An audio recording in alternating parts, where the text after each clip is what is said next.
स्वागत है आप सभी का हमारे अपने यूट्यूब चैनल आनंद जीएस सेंटर में। पिछले प्रैक्टिस सेट में मैंने 50 तक करवाया था। चलिए आज 50 से ऊपर का करवाते हैं।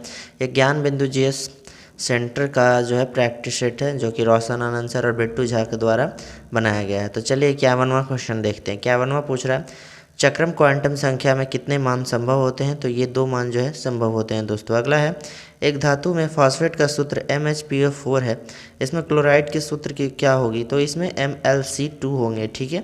नेक्स्ट क्वेश्चन क्या बोल रहा है, किसमें sp संकलित कार्बन होते हैं? तो CH डबल बॉन्ड CH में sp संकलित कार्बन होते हैं दोस्तों। और हाँ, ये प्रीवियस ईयर में 2018 या 2019 जितने भी पूछे जा चुके हैं वो सारे क्वेश्चन का निचोड़ है दोस्तों।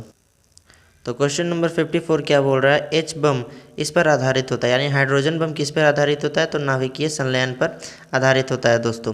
अगला है, इसका ऑक्सीकरण अंक सदैव 1 होता है। तो F यानी कि फ्लोरीन का ऑक्सीकरण अंक हमेशा 1 होता है दोस्तों। 56वां क्वेश्चन क्या बोल रहा है, छऊ बिहार के अतिरिक्त इस राज्य में भी लोक नृत्य है। तो ये पश्चिम बंगाल, बिहार और साथ ही साथ अब झारखंड में भी छऊ मनाया जाता है दोस्तों। अगला क्वेश्चन क्या कह रहा है, 57वां, भारतीय संविधान का कौन सा भाग राज्य के नीति निर्देशक करने वाले तत्व का उल्लेख करता है? तो भाग 4 में जो है नीति निर्देशक तत्व के बारे में उल्लेख करता है। और ये क्वेश्चन बार बार रिपीट किया हुआ है, तो इसको इग्नोर मत कीजिएगा। ये है, और एक पूछा जाता है बार बार क्वेश्चन कि कौन सी जो अनुसूची है जिसमें भाषा के बारे में उल्लेख है? तो 8वीं अनुसूची। ये भी आप गौर रखिएगा, क्योंकि ये 2 क्वेश्चन बार बार रिपीट करके शिफ्ट बाय शिफ्ट पूछ ही देता है। ठीक, चलिए क्वेश्चन नंबर 58 देखते हैं। क्या पूछ रहा है, 58 पूछ रहा है, भारतीय संविधान की कौन सी अनुसूची भाषाओं का उल्लेख करती है? जैसा कि मैंने बताया 8वीं अनुसूची है। डॉक्टर राजेंद्र प्रसाद कितने वर्ष तक भारत के राष्ट्रपति बने रहे दोस्तों? तो ये बने रहे 12 वर्ष तक के लिए। ठीक है। सर्वप्रथम भारतीय अभिनेत्री कौन थी दोस्तों? तो देविका रानी थी भारतीय अभिनेत्री सबसे पहली। अगला है, रिजर्व बैंक ऑफ इंडिया के प्रथम भारतीय राज्यपाल गवर्नर कौन थे? तो CD देशमुख थे। नेक्स्ट क्वेश्चन पूछा जा रहा है, वह विद्यार्थी जिसने रुपया का साइन डिजाइन किया वह कहाँ से पढ़ा? तो वो IIT बॉम्बे से पढ़ा था दोस्तों। उसका नाम क्या था? तो उसका नाम था श्री उदय कुमार। ठीक, D उदय कुमार, सॉरी दोस्तों, D उदय कुमार उसका नाम था। 63 क्वेश्चन क्या बोल रहा है कि कार्बन कर, ठीक है, कार्बन टैक्स घोषित करने वाला प्रथम देश कौन बना? तो ये न्यूजीलैंड बना है दोस्तों। 64वां पूछ रहा है, कीवी चिड़िया यहाँ पर पाई जाती है? तो ये न्यूजीलैंड में पाई जाती है। 65वां पूछ रहा है, ब्राज़ील की मुद्रा क्या है दोस्तों? तो ब्राज़ील की मुद्रा रियल है दोस्तों। अगला क्वेश्चन देखते हैं, क्वेश्चन नंबर 66। तो क्वेश्चन नंबर 66 पूछ रहा है, शहद की मक्खी का विष कैसा होता है दोस्तों? तो ये अम्लीय होता है। जब वो काटता है तो खुजली होने लगता है और बहुत जलन होता है। खाने पकाने का तेल जो है वनस्पति घी में किस प्रक्रिया द्वारा बदली जा सकती है? तो ये हाइड्रोजनीकरण के द्वारा ये बदली जा सकती है दोस्तों। चलिए क्वेश्चन नंबर 68 पर हम सब गौर करते हैं। तो क्वेश्चन नंबर 68 क्या पूछ रहा है कि स्वार्मिक क्रांति किससे संबंधित है? तो ये उद्यान कृषि से संबंधित है। निम्न में से कौन सा भारत आने वाला पहला अंग्रेजी जहाज था? तो ये रेड ड्रैगन था दोस्तों। भारत में सिक्के जारी करने के लिए कौन प्राधिकृत होता है? तो भारतीय रिजर्व बैंक होता है दोस्तों सिक्के जारी करने के लिए। प्राधिकर गंगा की सहायक नदी, जो नीचे दिया गया है ऑप्शन में, कौन सा नदी ऐसा है जो गंगा की सहायक नदी प्लस में उत्तर की ओर प्रवाहित होती है, उत्तर की ओर बहती है? तो वो है सोन नदी। नेक्स्ट क्वेश्चन पूछ रहा है कि सर्वोच्च न्यायालय का न्यायाधीश अपना पद त्याग कर सकता है किसको पत्र लिख करके? तो राष्ट्रपति को पत्र वो दे सकता है पद त्याग का। ठीक है, यानी इस्तीफा वो राष्ट्रपति को जा करके सौंपेगा दोस्तों। अगला क्वेश्चन चलिए देखते हैं, क्वेश्चन नंबर 73। क्वेश्चन 73 क्या पूछ रहा है, निम्न में से सूर्योदय सबसे पहले कहाँ होगा दोस्तों? तो टोक्यो में जो है सबसे पहले सूर्योदय देखने को मिलती है। मशहूर पेंटिंग दमयंती के चित्रकार कौन है? तो राजा रवि वर्मा जो है दमयंती के चित्रकार है दोस्तों। नेक्स्ट है, निम्नलिखित पुस्तकों में कौन सी पुस्तक फणीश्वर नाथ रेणु ने लिखी या रेणु के द्वारा रचित है? तो ये है मैला आंचल, सबसे फेमस किताब है इनका। नेक्स्ट पूछा जा रहा है कि निर्वाचन आयुक्त को पद से हटाया जा सकता है? तो ये तीनों ऑप्शन में से कोई ऑप्शन नहीं होगा। पद से हटा सकता है निर्वाचन आयुक्त को तो सिर्फ और सिर्फ राष्ट्रपति हटा सकता है दोस्तों। अगला क्वेश्चन 77 क्वेश्चन देखते हैं। 77 क्वेश्चन आपको मैच करना है। तो कर्नाटक का कैगा होगा, तमिलनाडु का कुन्नुकुलम, ठीक है, उत्तर प्रदेश नरोरा और गुजरात का काकरारापा आंसर होगा। नेक्स्ट क्वेश्चन क्या पूछ रहा है, 78 वाला, राज्यसभा के संदर्भ में निम्नलिखित में से कौन सा कथन सही नहीं है? राज्यसभा एक अस्थायी संस्था है, बिल्कुल अस्थायी है, इसे भंग जल्दी नहीं किया जा सकता। इसके 1/3 सदस्य प्रत्येक 2 वर्ष में रिटायर होते हैं, ये भी बिल्कुल सही है दोस्तों। राज्यसभा का गठन 1958 ईस्वी में हुआ था, तो ये बिल्कुल गलत है। राज्यसभा का गठन जो हुआ था 1952 में हुआ था। राज्यसभा में 12 सदस्य जो है राष्ट्रपति मनोनीत करता है, तो बिल्कुल ये भी सही है दोस्तों। और वीडियो अगर जो आपको थोड़ा सा भी अच्छा लगता है और लगता है कि शॉर्ट टर्म में अच्छा सा प्रैक्टिस हो जा रहा है, तो मेरे चैनल आनंद जीएस सेंटर को सब्सक्राइब करो और साथ ही साथ दोस्तों इसे शेयर करो ताकि ज़्यादा से ज़्यादा लोग पढ़ सके। अभी मेरे पास उतना अच्छा ना बोर्ड का फैसिलिटी है, तो आप खुद देख लो भाई, मैं ज़मीन पर बैठ के पढ़ाता हूँ ऐसे बुक रख करके। हाँ, मेरे पास एक माइक की सुविधा है, तो उस माइक की मदद से आप लोग को प्रोवाइड करा रहा हूँ। तो चलिए क्वेश्चन नंबर 79 क्या पूछ रहा है, टाइगर वुड्स किस खेल से संबंधित है? तो ये गोल्फ खेल से संबंधित है टाइगर वुड्स दोस्तों।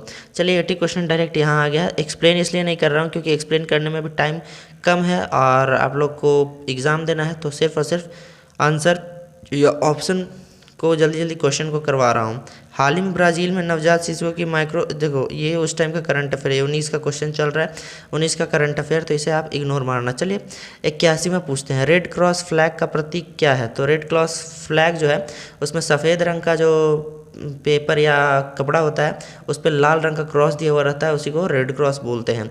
नेक्स्ट है ब्रह्मोस मुख्य रूप से क्या है? तो ब्रह्मोस जो है टैंक गाइडेड मिसाइल है दोस्तों। पीएच का संक्षिप्त रूप क्या है? तो हाइड्रोजन की पावर यानी पावर ऑफ हाइड्रोजन आप इसको बोल सकते हैं। तो चलिए क्वेश्चन नंबर 83 हो गया है और क्वेश्चन नंबर 83 के बाद अब 84 देखते हैं।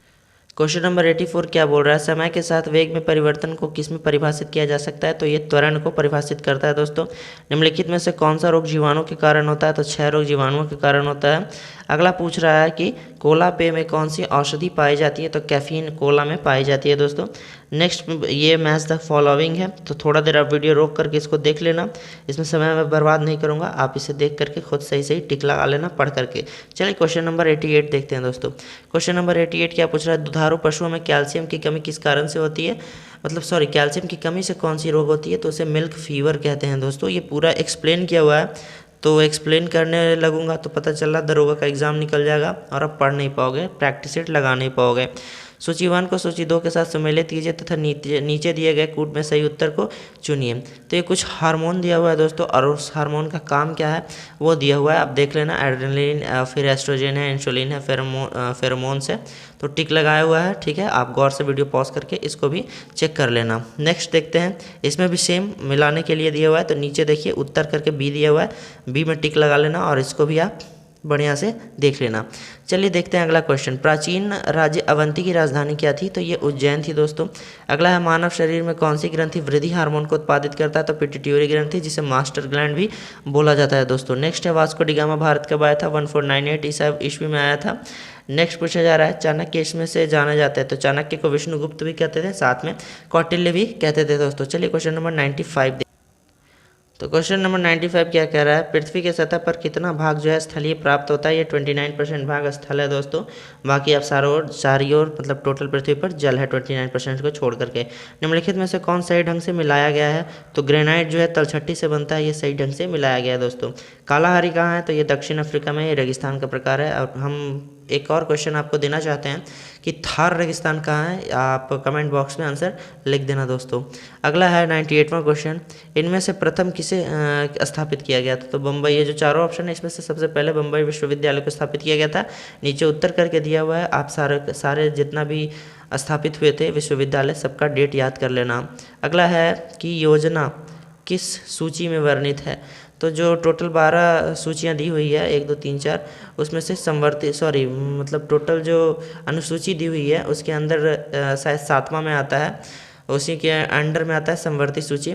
तो संवर्ती सूची में योजना के बारे में डिटेल दिया गया है।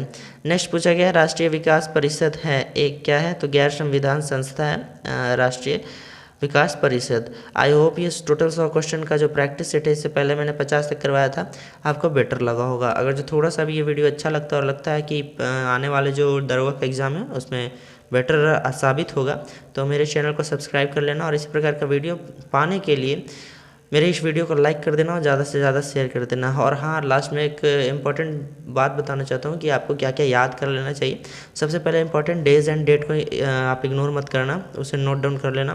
फिर जो बीमारी होती है जैसे बैक्टीरिया से और विषाणु से कौन कौन सी बीमारियाँ होती हैं, इस पर भी आप गौर करना, इसे भी इग्नोर मत करना। फिर प्राचीन जो पुस्तकें होती हैं जैसे राज तरंगिणी हो गई, फिर और भी है हुमायूंनामा हो गया, ये सब जो बुक लिखी गई है उसके बारे में भी आप कर लेना। और नदी कौन से दिशा में बहती है और कहाँ से निकलती है, इसको भी आप गौर से कर लेना दोस्तों।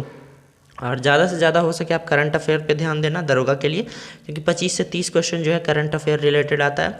अगर जो आपको चैनल नहीं समझ में आ रहा है कहाँ से करंट अफेयर पढ़ें, तो या तो आपको वार्षिक किताब आता है, एडिटोरिया का आता है, या फिर और कोई बेटर किताब आता है जो भी आपको अच्छा लगे पढ़ने में वो पढ़ लेना। और आप चाहते हैं कि पैसा ना लगाएं, मोबाइल है ही मेरे पास, तो आप चल देना रवि स्टडी IQ पे चले जाना या क्रेजी जी के ट्रिक पे चल देना। मंथली करंट अफेयर वहाँ तैयार करवाया जाता है, तो वो दोनों चैनल बेस्ट है करंट अफेयर के मामले में, ठीक है। मैं सजेस्ट करूँगा तो जा करके पढ़ लेना मंथली बाय मंथली, और जितना ज़्यादा हो सके प्रैक्टिस करो, ठीक है। मैं तो करवा ही रहा हूँ, साथ साथ आप खुद जा करके ज्ञान बिंदु GS का प्रैक्टिस सेट ले और प्रैक्टिस लगाओ, ठीक है। और ये पूरा प्रैक्टिस सेट खत्म कर जाओगे तो समझो 50% आप जंग जीत लिए, 50% आप करंट अफेयर याद कर लोगे, तो समझो 100% हो गया। उसमें से 90% तो पक्का आप क्लियर कर दोगे प्री। बाकी मेंस के लिए वही रीजनिंग और मैथ है स्ट्रांग हो गया तो मेंस पे आपका क्लियर हो जाएगा। लास्ट में बाकी सब कुछ आपका फिजिकल पे डिपेंड करता है दोस्तों। तो चलता हूँ, मिलूंगा नेक्स्ट वीडियो में नेक्स्ट टॉपिक के साथ। जय हिंद, जय भारत।